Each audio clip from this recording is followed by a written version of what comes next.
So number 9 in the list of questions is a big esoteric question. And it's a very simple question in the fact that it's only 5 words. But it is one that I really want to tap into.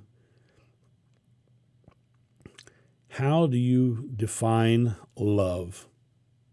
How do I define love? I define love as everything. I define love as you and me and the wall and the floor and the ceiling and God and Yeshua and everything and everyone. I think it is the pure, positive, loving energy of everything. That's what I think love is. And I think God is love. And when I look at that element, understanding that my eyes looking into this room are seeing this illusion, and Einstein told me this illusion is not real. It's a pure energy event. When I look at this room, I look at the wall, and first thing I see is the floaties in my eyes, right? But then the more I look at the wall and the color of the wall, I start to look at little specks, little dots. Everything's made up of dots. Everything is made up of pure energy in motion. And that pure energy in motion is the oneness of God. It is the love. And we're here to experience our separation from that on a awareness level, on an ego level. But we're not truly separate from it. We're never separate from it.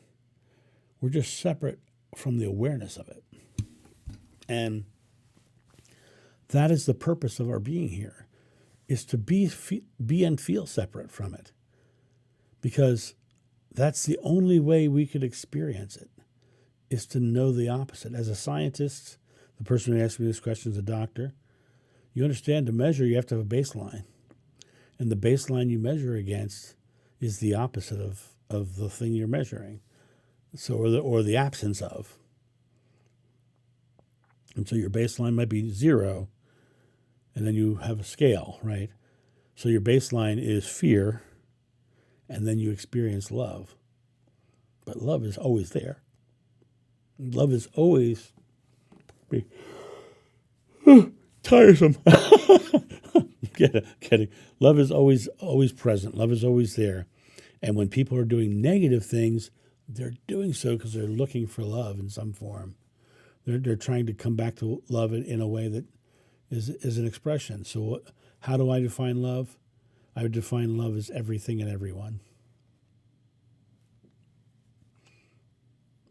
And even fear can be broken down to one fear: the fear of not being loved in some form. People say, well, what about the fear of death? How's that the fear of not being loved? You're afraid that the other side is not going to be loving. You're afraid of the unknown. Fear is negatively focused on certainty. You're afraid it's going to be harmful. You're afraid, right? Fear of not being loved. That's really what it breaks down to. And I recognize the love inside of you for asking these questions, because these questions are glorious. They're wonderful questions, because these questions themselves are you defining your own love, you defining what you believe, you asking questions so that you can then go, do I believe this? Do I have faith in this? Does this sound right to me? Because no one should tell you what you should believe. No one should dictate to you how you're supposed to believe. Spirituality is a personal journey, a personal choice. You find love the way you find love. For me, it's very simple. Everything is love. And even when they're negative, it's because they want love. It makes life very simple, makes life very easy. So that's my thought on that. You guys have a great day, and I'll talk to you soon. See ya. Bye. Thank you, my friends, for watching this video. If you enjoyed it, please make sure that you've subscribed and you like it, you share it, but also comment below it. Let's get this community talking about these topics and spreading this information out far and wide so we can change the world for the better. Thank you.